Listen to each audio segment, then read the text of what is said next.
jambo yarigize umuntu abana natwe.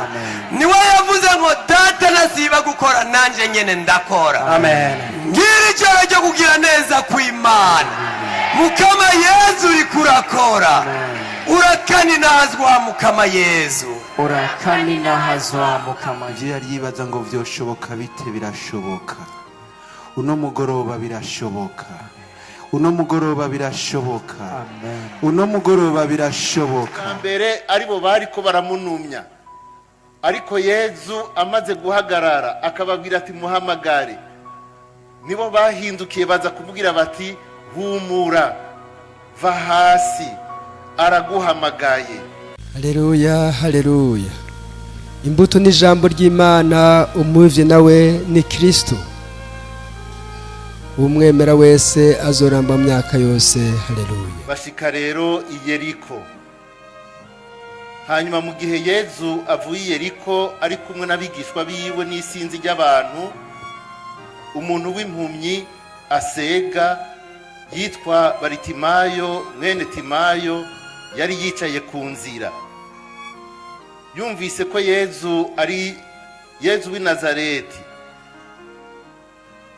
Yumvise ko ari Yezu w'i Nazareti, aja mu vyo gusemerera avuga ati ngirira ubuntu Yezu mwana wa Dawudi. Benshi barayamira ngo acereze, ariko we arushirizaho gusemerera ati ngirira ubuntu mwana wa Dawudi. Yezu rero arahagarara avuga ati muhamagare.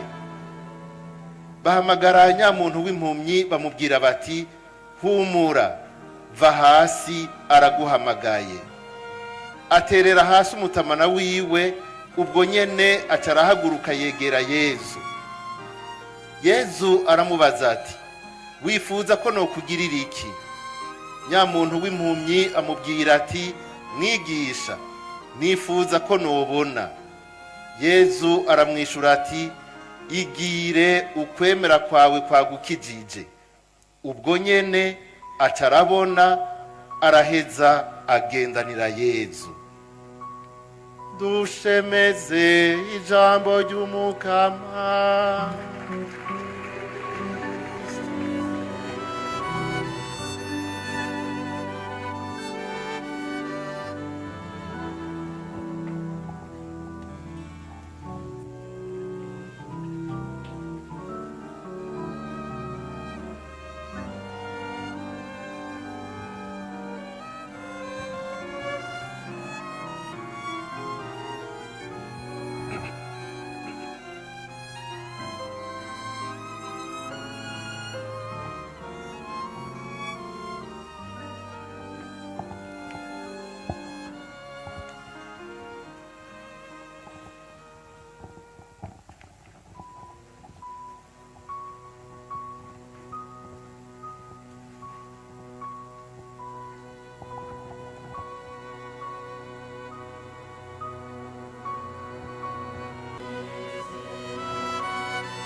Humura, va hasi, araguhamagaye. Iri jambo ry'Imana duhejeje gusomerwa twarikuye mu nkuru nziza yanditswe na Mariko, ni kigabane c'10 umurongo wa 46 gushika ku 52.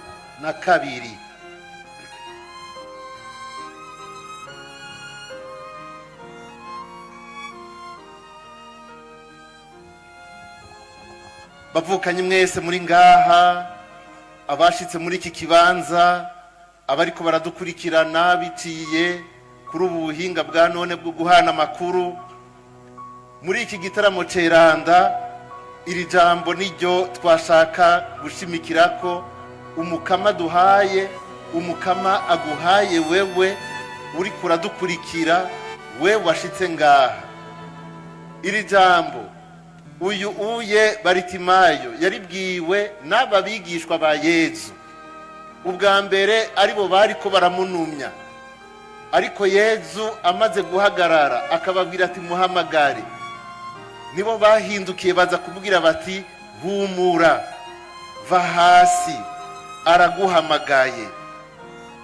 Ni jambo ryerekeye umuntu wese ngaha, kuko Yezu twaje tugana, Yezu twariko turashemeza, Yezu jambo yigize umuntu, yaje kuduhumuriza, yaje kuduhagurutsa. Va hasi kugira ngo ujehe. Iyo umuntu aguhamagaye arafise ikintu agomba kukubwira, hari umugambi agufiseko. Igihe amuhamagaye hari icyo yagomba kumugirira. Nagira ngo tuzirikane iri jambo uyu munsi tugerekeza ku gihe turimwo, kuko ririmwo byinshi ntawo rimara. Muga ndagerekeza cyane cyane kuri uku gukenguruka uyu mwaka turiko turasozera, twinjira mu mwaka mushasha w'ibihumbi 2026 ugiye kuza mu kanya gatoyi. Nza kubizirikana mu ngingo zitatu. Iya mbere ni icyifuzo cya Yezu mu gihe ahamagaye uyu Bartimayo canke twita Bartime uko twari tumenyereye. Hanyuma turaza kuraba icyifuzo cya Bartime, bega sabiki, ikasavye n'igiki, gisigura iki? Ngo mukama, ngo mbone. Bega ukubona no kuvuga iki? Bega twe turakeneye kubona. Hanyuma bwa gatatu, iri jambo rero babwiye Bartimayo bati humura, va hasi, araguhamagaye. Ubwa mbere icyifuzo cya Yezu ahamagaye Bartimayo. Icyifuzo cya Yezu yaguhamagaye. Ntawe ushobora kuza, Yezu arabivuga ngo ntawe ushobora kuza iwanje data atamukwega kweze. Uri ngaha wese nuko yakwega kwezwe na data. Uri ngaha wese ari ngaha kubw'inema y'Imana. Uri ngaha nuko Yezu yamuhamagaye, hari icyo agomba kukubwira, hari icyifuzo agufiseko. Kugira ngo dutegere iki cyifuzo, turabe muri iki gisomwa bega Yezu yari kwavahe akajahe. Batubwiye ngo yaravuye i Yeriko, yari mu rugendo rurerure, wamukuye hari i Nazareti yo yaba agiye i Yerusalemu. Turazi neza yuko muri urwo rugendo ari rwa rugendo wa nyuma, rwa rugendo yiteguriye kuva kera, ngo aho yaciye hose dusanga yagiye arakiza abantu, yagiye arabohora, yagiye arigisha. Aha twumvise avuye Yeriko, yari yaraye kwa Zake n'uwi Yeriko. Wa mutoza kori yari yarivye, wa mutoza kori bavuga ngo yajanganije abana bariya, akemera kubasubiza kane, aramubohora. Ubu rero atanguye urugendo agana Yerusalemu. Ushitsi Yeriko ugiye Yerusalemu uba wegereje, ubutanguye ukuduga, kuko Yerusalemu iri ku musozi hejuru. Abantu isinzi bari kumwe nawe baramukurikiye. Uru rugendo agiye kugira si urugendo rusanzwe. I Yerusalemu ni cya gisagara ceranda, ni cya gisagara c'Imana, aho Imana ivyagiye, ahubatswe ya ngoro y'Imana tuzi twama turiko turasubiramwo. I Yerusalemu abagiyeyo baba bagiye guhura n'Imana. Nico kintu gihambaye gitwara abantu i Yerusalemu, baba bagiye mu rugendo rweranda. Yezu nibwo ari ubwa mbere agiyeyo, ariko uru rugendo rurisa. Ahambere yagiyeyo yatwawe n'abavyeyi arakayoya, twabyo tubizirikana, ejo twarabizirikanye mbere, aho yagiye agasanga wa mutama Simeo na wa muhanuzikazi Ana, Bikira Mariya na Yosefu bari bagiye kumuhereza umukama. Dora tuvyizirikana mu cibukiro, Bikira Mariya agiye Yerusalemu ngo ahezagirwe, yongera ahereze Imana umwana wayo. Ico gihe abavyeyi nibo bamuhereje. Ahandi tukabona ngo uko umwaka utashe bama baje Yeruzalemu ku myaka 12. turabona Yesu abwira ijambo ritangaje abavyeyi biwe ngo mbega ntimwari muzi ko mbwirizwa kwama mu bikorwa kwa data. Aho bari bamusanze mu gisengero. Nako Yesu agiye Yeruzalemu nta handi ugiye wese Yeruzalemu agenda agiye mu gisengero. Hari abagenda kwidandariza, murabizi, igihe kimwe yabasanzeyo arabirukana bose, arasanzaza mbere bimwe mu byo bariko baradandaza, kuko bari bagize ingoro y'Imana, ingoro y'akaguriro i Yeruzalemu. Aha muri iyi ngoro naho gusengerwa. Uru rugendo Yesu yavuze kenshi abwira abatumwa ati turagiye Yeruzalemu, umwana w'umuntu azofatwa, umwana w'umuntu azotangwa, baheze bamugirire nabi, azopfa, ariko haciye iminsi 3 azozuka. Uru rugendo yaragwifuje kuko n'urugendo rwa nyuma aho azoba agiye kurangura igikorwa cyamuzanye, igikorwa cyo gukiza abantu, igikorwa cyo kuducungura. Yarabivuze akatari gake, bikerekana yuko atari ikintu yakira nk'ikintu kimubabaje, ahubwo nk'icyifuzo gikuru. Ngo mbwirizwa kuronka batisimu, mbwirizwa kunwa ikarisi nzonwa. Abigishwa be babiri bagomba ngo umwe yicare iburyo uwundi bubamfu. Bega murabwire, murashobora kunwa ikarisi jewe nzonwa? Yesu yarabivuga, agenda aravuga ko ari umunsi arindiriye, aravuga isaha. Musomye inkuru nziza ya Yohani azokubwira ngo isaha yanje ntiragera, ariko hagera igihe avuga ati igihe kirageze. Ico gihe si ukuvuga ngo ngiye gupfa, igihe cyaho umugambi w'Imana uranguka. Ivyo vyabwirizwa kubera i Yeruzalemu. Aravuga ko yaje kwatsa umuriro, kandi ashaka ko uwo muriro wo kwaka. Yigisha ashaka yaje kwatsa umuriro, kandi arashaka ko uwo muriro wo kwaka. Turabibona mu nkuru nziza ya Luka mu kigabane c'12 na karongo ka 49. Ashaka ko dukira. Muri Luka 5:13 uwaraje ashitse imbere yiwe nk'uko kwa Bartimayo, amubwira ati ndabishatse kira. Icyo ashaka nuko dukira. Yaje gukiza abantu, nico cyamuzanye, nico cyifuzo gikuru. Yaje kugira ngo abantu baronke ubuzima. Muri Yohani 10:10, kandi ubuzima bwuzuye. Apana ubuzima bumwe bw'isonde, apana ubuzima bwo kuryoherwa iminota ingahe. Yaje kugira ngo abantu baronke ubuzima, kandi ubuzima bwuzuye. Ubu buzima abuturonsa mu kwemera gutanga ubuzima bwiwe. Yemera kwiheba kugira ngo twebwe tube bazima kubwiwe. Yaritanze, yaratwihebeye, yaraducunguye.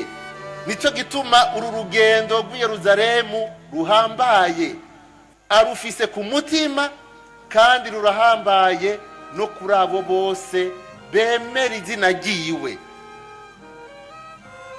Yagiye arakiza, yagiye kandi arahamagara abantu. Si uyu wenyine ahamagaye ngo araguhamagaye. Nimwibuke agitanga uru rugendo, hari abo yagiye arabwira ati nkwirikira. Kuva mbere agitangura n'ubutumwa, nkwirikira. Abandi bakizana ngo nzogukurikirana jewe. Mugabo ababwiye ngo nkurikira, bamwe turazi ko bavuze ngo bagiye guhamba abiwabo, sinzi bari yabuze se. Abandi bavuze ngo bagiye gusezera. Inyishu Yesu yatanze iteye n'ubwoba. Reka bapfu bahamba bapfu. Nukuvuga iki? Igihe tugezemwo, uru rugendo yarafashe. Tubona mu kigabane c'9 cy'inkuru nziza ya Luka mu murongo wa 51, Yesu afata icyemezo, afata inzira icese igana i Yerusalemu. Uru rugendo ntirwari urwo ari rwo rwose. Ushaka kumukurikira ntiwari umwanya wo kuja guhamba, ntiwari umwanya wo kuja gusezera, ntiwari umwanya wo kuja kugira bijya. Igikorwa kugiye kuranguka kirahambaye, ni igikorwa kinini, ni igikorwa cyo gukiza isi.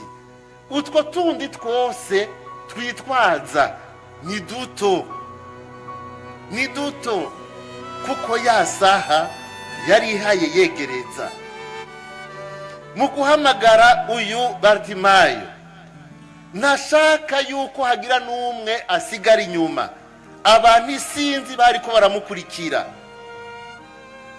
mugabo uyu Bartimayo nawe ni impumyi, aricaye ku nkombe y'ibarabara. Atari umufashije ngo amufate ukuboko, naho imvura yogwa yomunyagiriraho nyene. Bose bamucako barengana, kandi iyo nzira ije Yerusalemu. Bose bamucako bagiye guhura n'Imana, bose bamucako bagiye mu bikorwa byabo, bariko baratera imbere. Birashika ugasanga umuntu ariko araraba, akaraba hirya no hino, agasanga abantu bose baramuciyeko bose baragenda.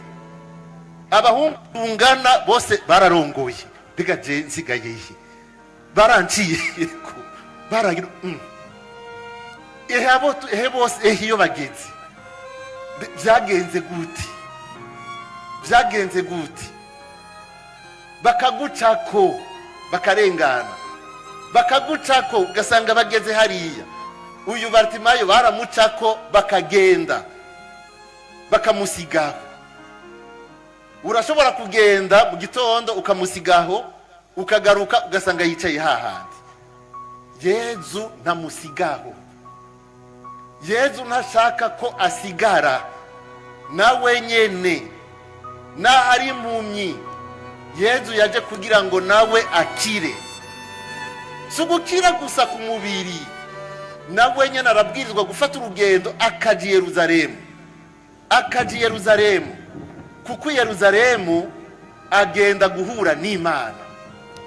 Kandi nico gikorwa cazanye Yezu, nukugira ngo asubire kutunwanisha n'Imana, nukugira ngo aduhuze n'Imana. N'uyu Bartimayo rero arahamagarirwa gufata inzira i Yerusalemu akaja guhura n'Imana. Nico kintu gisumba ibindi vyose. Nawe uzosubira kumucako, bamurengana batamunezwe, mugabo Yezu we arahagarara, ni mumuhamagaraze. Kandi batubwiye ngo yaciye amubera umwigishwa, baciye bajana, turaza kubigarukako. Igihe yinanata ariko ahamagara Yezu, abandi baca bamunumya. Murumva amagorwa, birababaza kubona umuntu, abantu baguca ko bagenda. Ubona batera imbere, ubona bariko bararongurukiza, bariko kubera iki jewe, kubera iki Bartolomeyo bambe uyu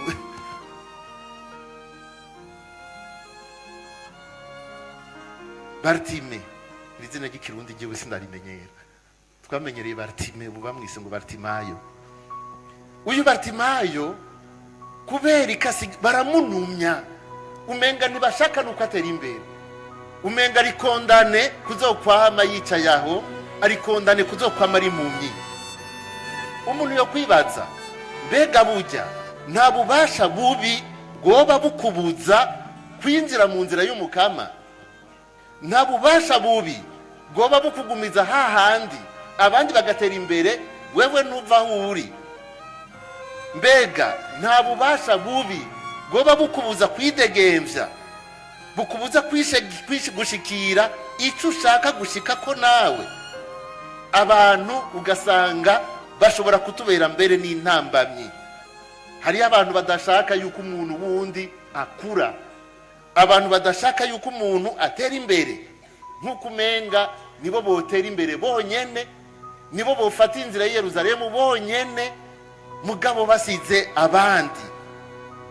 Mbega n'igiki kibuza imiryango imwe imwe ugasanga yama yicaye hahandi, yama yugariwe mu njyane gusa? Nta bubasha buhari bubuza imiryango kumvikana, bubuza amahoro, bubuza guhura n'Imana, ugasanga n'ubupagani bwigendera. Mbega nta bubasha bubi bubuza iki gihugu kuvyuka? Kubera iki tuguma twumva ko umwaka utashe ngo n'ubu turacara abanyuma kw'isi yose? Kw'isi yose mwibaze, kw'isi yose muvuze imashine, kw'isi yose camwisho n'ukuri. Mbega nta bubasha bubi bubuza iki gihugu kuvyura umutwe? Bigenda gute? Nta bubasha bubi bubuza gutera imbere, butera ubukene, butera aya mabi yose, ubushomeri n'ibindi byose, bigumiza abantu mu buja. Igihugu kirashobora kuguma cicaye naco nyene, kikamera nk'uyu Bartime yicaye ku ruhande, abandi bariko baragenda, yikwitwikiriye umutamana wiwe, yamamwo imisi yose. Nta bubasha bubi buhari. Mbega ninde ashobora kubudukiza? Ninde ashobora kuduhagurutsa? Uyu Bartime yaramubonye, yarabonye ushobora kuduhagurutsa, yarabonye ushobora gukura mu buja, yarabonye ushobora kudushira mu nzira idutwara Yerusalemu, yarabonye ushobora kudushikana ku Mana, maze tukaronka umwidegemvyo, maze tukaronka amahoro, maze tukaronka urukiza. Ibi byose tubona kuri uyu Bartimayo ni ibimenyetso by'ivyo natwe usanga tubamwo. Hariho n'uruhumyi rw'umutima dufamwo ruvuye ku gicumuro, ibicumuro dukora, ugukurikira ibije byose biza bisayangana, biza bakwereka ko bisosa, mugabo birimo ubumara, birimo umutego. Abantu ugasanga bagutega umutego, uwiruka navyo akibaza ngo agiye kuronka ubuzima, agasanga ahubwo nawe nyene yataye inzira iji Yerusalemu, yafashe inzira y'agaheza. Ukuzimira ngati inzira y'urukiza kubera ingeso mbi usanga zaramboshe zikananira guheba. Uguhurumbira ivyiyumviro vya none usanga bishingiye ku buhakanyi, usanga bishingiye ngo umuntu ngo aridegemvya agakora ivyo ashaka vyose, ariko akora ico Imana ibuza, akarenga ibwirizwa ry'Imana. Ivyo bimushira mu buhumyi. Ukwizera ubuhinga gusumba ububasha bw'Imana, ubu nivyo tugezemwo. Babivuze no mukanya, aho abantu bishimira ubuhinga, ntibarabe yuko mbega ivyo ubuhinga byose bushoboye, mbega kujya niko ari vyiza, niko bibereye mu maso y'Imana, niko biza kutugirira neza. Abantu barishimira ubuhinga, bagaca barenga ibwirizwa ry'umukama, bagaca bakora ikizira mu maso y'umukama. Ibi byose n'uruhumyi. Umuntu akibwira ngo arabona, naho uruhumyi bari kumwe. Abandi baraca mu ruhumyi bakarondera ubuhigwe bw'akanya gato, ubuhigwe bw'uyu munsi, bakarondera ibibanezereza, bakibaza ngo nibwo buzima, kandi inzira y'ubuzima bayiciye ku ruhande. Nabo nyene bicaye ku ruhande, inzira itwara ku buzima barayiretse, bafata inzira itwara ahandi. Nkuronderera akanyamuneza cyangwa ubuhigwe nk'urumogi rwamaze kwinjira. Mwarabonye abana banywa urumogi gushika aho baturira n'ishure bigamwe, ata muntu n'umwe kibagonda, ata muntu bakintu na kimwe bubahe, kuko bumva kumenga ivyo barimwo nivyo vyo. Kandi abantu bakabareka, n'abavyeyi rimwe rimwe barareka, abantu bakarondera ubwo buhigwe mu kaboregwe, mu busambanyi, mu kwiryohera. Ubugambarazi ngo nibwo cerekana ngo nibwo bwacitse uburenganzira. Ukugambararira Imana, ukugambararira abavyeyi, ukutubaha amategeko cyangwa imigenzo myiza bigacika uburenganzira. Ubwo n'ubuhumyi isi ya none iri kuradushiramwo igata inzira y'urukiza, ugasanga twagiye ku mpande, abariko baragenda bagana Yerusalemu, mbere rimwe rimwe no kubatwenga abantu bakatwenga, nabo bafashe inzira itwara mu gaheza. Ububasha bubi butuma muri iki gihe abantu usanga bariko baratera imbere mu bweranda, bariko baragerageza kugira ico bavuyemwo, mugabo hakaba abandi usanga bariko basengera munsi y'umusozi, basenga ca kinyana c'inzahabu. Kumwe Musa yava ku musozi mweranda, hanyuma amanutse be na Josuwe bakumva imvyino, bacasanga bariko batambira ikigirwamana bibumbiye bonyene, ca kinyana c'inzahabu. N'ubu niko biri. Ubwo tukwemera nkakurikira inyigisho z'abangushi, kandi ni benshi, kandi ikibabaje muri iki gihe hari abahanuzi b'ibinyoma nabo nyene basigaye bakora ibitangaro. Abantu barakunda ibitangaro, bagahezwa n'ibitangaro, bakibagira yuko na shetani ikora ibitangaro. Ubwo n'ubumyi, kandi biradutesha inzira. Umuntu ati inzira y'ukuri, inzira itwara Yerusalemu, ugasanga yagiye mu nzira zo ku ruhande, atana hamwe zizopfa zimushikanye. Abigisha b'ibinyoma, abakristu bagaheba guhimbaza amasakramenu.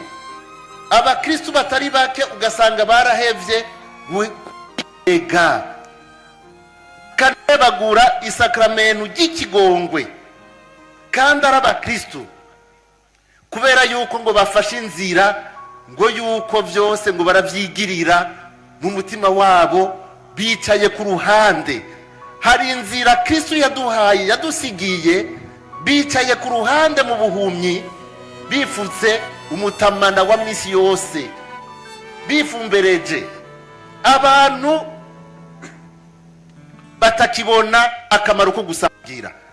Umuntu agasiba ku munsi w'Imana, akagenda gusengera ntumba mu vyumba ntazi ivyo ari vyo, ngo vy'amasengesho, agaheba aho bahereza nkuka y'imisa, aho Kristo wenyene yitanga, aho tunywana nawe mu isakamenu y'Ukaristiya, agaca kubwira ngo vyose no gusenga. Ubwo umyibuyi gutinzira y'ukiza, gutinzira iduhuza n'Imana, umuntu kubera ubwishime agafata inzira wenyene yishakiye, inzira zimworohereza. Ubwo n'ubuhumyi dukeneye kuvamwo, dukeneye gukira. Ukumva yuko Ukaristiya idakenewe, nibwo buhumyi bubi bubaho. Ukugira ubugeni bw'akaryohera mubiri gusa, ngo igikuru nuko ndamuguye ko ndamwironkeye. Ukugira ubugeni umukristo w'umukatolika, ukabugirira aho iryo sakramenu bitabaho no kubaho, bitemewe, n'inzira y'ubuhumyi. N'inzira y'ubuhumyi mugabantu bibwira ngo baronse umuco, ariko uwo si umuco. Ubwo n'uruhendo, ubwo n'uruhendo n'ukugaba, uguhunga igisabisho mvamutima c'imvamutima, igisabisho gituma wiyinjiramwo mu mutima, ukareka Imana ikakumurikira, kugira ngo wirukire isengesho,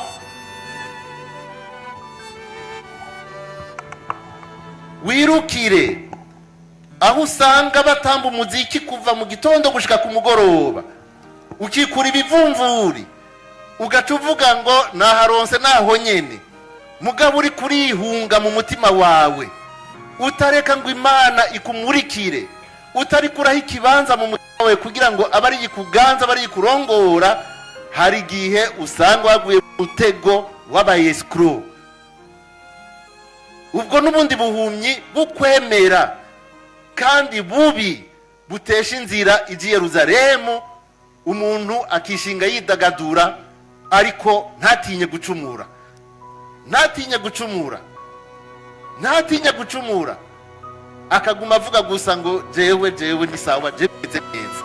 Muragaba mu kuvuga ngo muhamagare. Yezu ashaka yuko umuntu ava mu kintu cyo kuzimagirika. Yezu ashaka yuko ava iruhande, umuntu yataye inzira, umuntu atari mu nzira, atari ko aratambuka, cyangwa umuntu aguma yicaye hahandi, kuko iyo utari kuratera imbere muri ibi by'ubukristu uba uri kurasubira inyuma. Ashaka kuhaguruka ukaja mu nzira hamwe nawe, nkako Yezu niwe nzira. Ibaze Yezu akamuca ku ruhande akarengana akabandanya, umuntu yagumye yicaye hahandi. Yezu ashaka ko mufatanya urugendo, kuko icyamuzanye nuko agushikana kwa data. Akubwira ati vayo, vahuri, ingo ujane na Yezu. Va muri ibyo warimwo kuri uyu munsi, kugira ngo tuze kwinjirana na Yezu mu mwaka mushasha. Nitwinjira mu mwaka mushasha turavye gusa isaha ingene kaza kadomo kaza karagira, kugira ngo hageze duce dukoma induru twifatanye n'abandi bose baca basimbagurika. Mugabo tumenye yuko ari ugutambuka twinjira mu gihe gishasha umukama duhaye. Ico gihe kizoba igihe ciza, mu gihe mba ndacinjiranye mwe n'umukama. Kuko kubaho kuri iyi si utari kumwe n'Imana, kubaho kuri iyi si utari kumwe na Yezu, niko guhusha